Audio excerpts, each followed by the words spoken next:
Tulu zamani, dan haruslah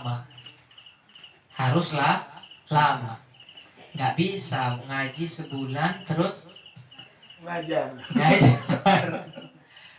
Nggak bisa pesantren kilat terus jadi ustad. Itulah jadi kejadiannya itu. Ustad tuh baca Quran ya kan, selewat ya, mana-mana lari ada tajwidnya. Hurufnya pun bertambah berkurang. Ada lagi yang ayat Quran ditambahnya. Al-Isra 179. Ditambahnya Quran tuh.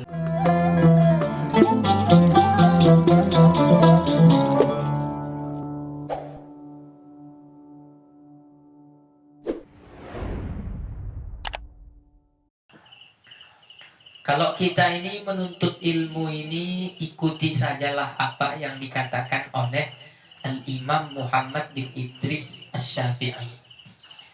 Kata Imam Syafi'i, lan tanalal ilma illa bisittah. Tidak akan mungkin seseorang mendapatkan ilmu kecuali dengan 6 perkara. Jadi nggak akan apa namanya, ilmunya itu nggak akan mapan lah kecuali dengan 6 perkara. Sa'umbika an tafsiliha bibayan, kata beliau, akan aku jelaskan tentang perinciannya dengan nyata. Kata Imam Asy-Syafi'i, yang pertama zakaun, harus cerdas. Cerdasnya maksudnya diajari bisa gitu ya. Zakaun wa hirsun, harus tamak. Nuntut ilmu ini harus tamak. Kalau tamak harta haram. Tamak harta hukumnya haram. Tapi kalau tamak ilmu bagus. Kemana ada pengajian dikejar, tapi pilih-pilih pengajiannya. Pilih-pilih. Wa hirsun wajtihadun, sungguh-sungguh, wajib sungguh-sungguh. Nggak bisa kayak kata Tuan Usman, batang ubi itu kata Tuan Usman kalau dicucuk dicabut katanya, tak bisa. Hari ini kita cucuk, 2 hari kita cabut, habis itu cucuk tempat lain lagi, cabut lagi. Sungguh-sungguh. Jadi ngaji itu begitu juga, cucuk cabut ya nggak jadi satu. Sungguh-sungguh, tamak. Kemudian yang keempat kata Imam Syafi'i, wabulghatun, ada biaya operasionalnya. Ada dananya. Beli pulpen, beli pensil, fotokopi kitab, beli buku, beli kitab. Itu namanya bulghah. Ada dananya. Karena kita ini ya, beda dengan Imam Syafi'i. Kita ini kalau model kelas-kelas kita ini perlu nyatat. Imam Syafi'i nyatat juga. Ya, pernah satu ketika Imam Syafi'i baru-baru mengaji ke Imam Malik. Imam Syafi'i itu nulisnya pakai jari, pakai ludah. Terus ditulis di tangan. Diperhatikan sama Imam Malik, ini kawan nih ngece apa kayak mana kira-kira. Asal nulis pakai ludah, tulis di tangan. Lama-lama marah lah kan Imam Malik kan. Kira-kira kalau bahasa Medannya, kau nih gak ada adab kau. Masa ilmu kau ngece aku apa kayak mana kayak gitu. Apa kata Imam Syafi'i? Enggak ya Syekh, aku tak bisa, tak ada uang beli pulpen, beli apa gitu kira-kira ya. Beli alat tulis tuh gak ada dan aku. Kami ini orang miskin. Ibu saya pun orang miskin, gak bisa beli kertas. Jadi saya tulislah di tangan saya, pakai ludah saya. Kalau berkenan engkau wahai Syekh, kuulangi apa yang kutulis tadi. Ku baca balik katanya. Cobalah kata Imam Malik.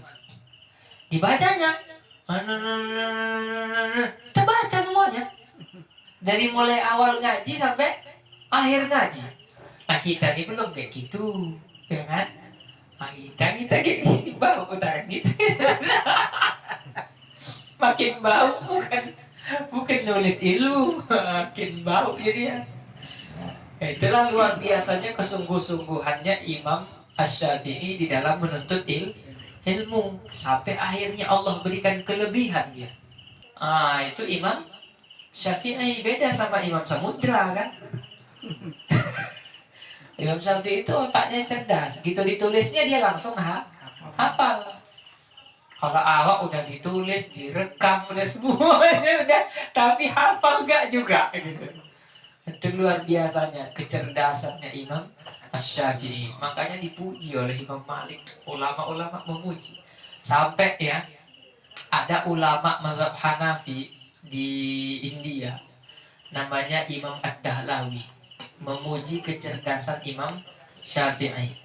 Kalau Imam Syafi'i dipuji oleh orang yang bermadzhab Syafi'i kan biasa. Ya kan? Kan Imam Syafi'i ini kan pendiri mazhab Syafi'i.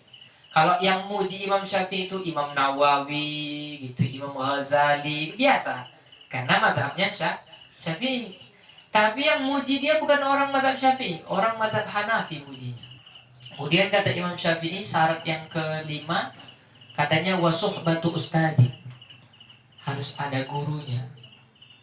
Harus ada gurunya. Harus ada gurunya, nggak bisa belajar nggak pakai guru. Makanya sanad itu penting karena sanad itu bagian daripada agama. Sanad itu kan contohnya kayak misalnya seseorang si A belajar ke B, B belajar ke C, C belajar ke D sampai ke Nabi Shallallahu Alaihi Wasallam. Itulah menjaga kelestarian ilmu itu. Itulah menjaga kelestarian ilmu itu begitu.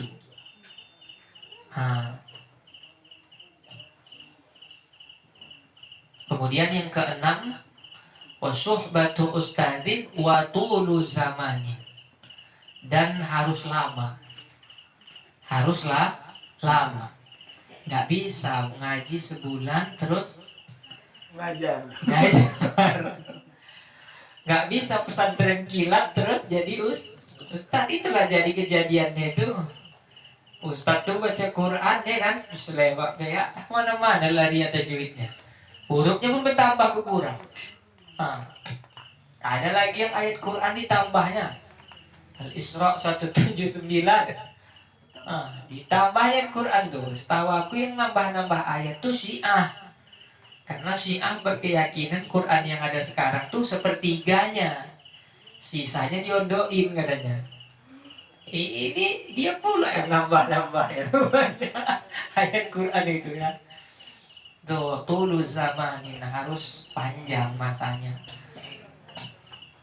Bahkan kan dibilang Nabi sampai ke liang lahat. Menuntut ilmu itu dari buayan sampai ke liang lahat. Artinya walaupun sudah ngajar, nggak salah kita kalau masih belajar, masih nyari guru walaupun kita sudah ngajar. Saya dulu di pondok gitu, kiai saya sebulan sekali ada nanti pembacaan kitab hadis, nanti sama kawan-kawannya kumpul, kiai-kiainya kumpul nanti baca rame-rame satu-satu gitu. Masih ngaji orang itu.